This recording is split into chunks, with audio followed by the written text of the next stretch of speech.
খেলা ভালো হোক, আম্পায়ারিং ভালো হোক, এগুলো সব ঠিক আছে, বাট প্লেয়ার্স পেমেন্টটা যেরকম মেক শিওর করে সব ক্লাব যে প্রত্যেকটা প্লেয়ার যেরকম পেমেন্ট পাচ্ছে। So that is the most important thing for me, because আমরা জানি আমাদের কান্ট্রি দেশে একটা সিচুয়েশনটা একটু ডিফারেন্ট হোয়াট ইট ওয়াজ। আর সব দিক থেকে বিপিএল বলেন, প্রিমিয়ার লিগ বলেন, প্লেয়াররা has suffered financially a lot. So I really hope যে কমিটমেন্টসগুলো ক্লাবগুলো করেছে, এই ক্লাবগুলোর প্রত্যেকটা টাকা যেরকম প্রত্যেকটা প্লেয়ার পাক, that is the top priority for me. And then obviously ক্রিকেটটা ভালো হোক। ক্রিকেট আম্পায়ারিং নিয়ে যেটা কমপ্লেন থাকে, এই জিনিসগুলো যেরকম বোর্ড টেক কেয়ার করুক, অ্যান্ড দেন ভালোভাবে আমরা টুর্নামেন্টটা শেষ করি। আবারও বললাম, my top priority will be players getting paid fully. Thank you.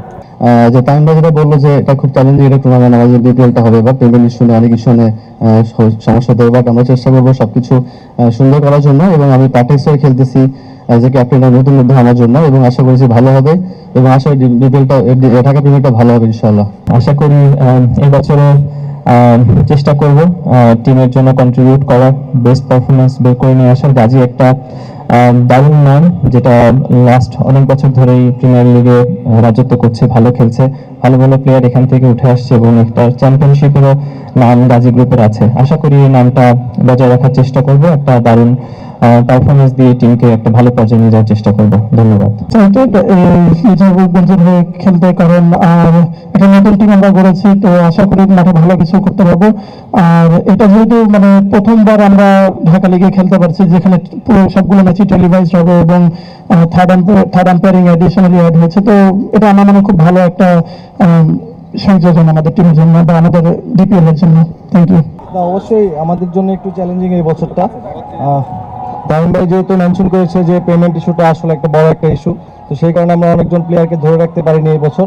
But আমার কাছে মনে হয় যে আমাদের টিমে এক্সাইটিং কিছু প্লেয়ার আছে, যাদের নিয়ে আমরা সামনের দিকে যেতে পারবো এবং ভালো একটা রেজাল্ট করতে পারবো। এবং একই সাথে এটাই সবচেয়ে বড় ইস্যু আমার কাছে মনে হয় প্রিমিয়ার ডিভিশন ক্রিকেট লিগে, যে পেমেন্ট ইস্যুটা, যেই কন্ট্রিবিউশনটা প্লেয়ারদের করেছে, যেই একটা অ্যামাউন্ট থেকে অনেক স্যাক্রিফাইস করা হয়েছে, ওই অ্যামাউন্টটা যেন সবাই মেক শিওর করে, এবং সেই অ্যামাউন্টটা যেন প্লেয়াররা পায়। Thank you so much Mosaddek Hossain Saikat. এবারে আরেক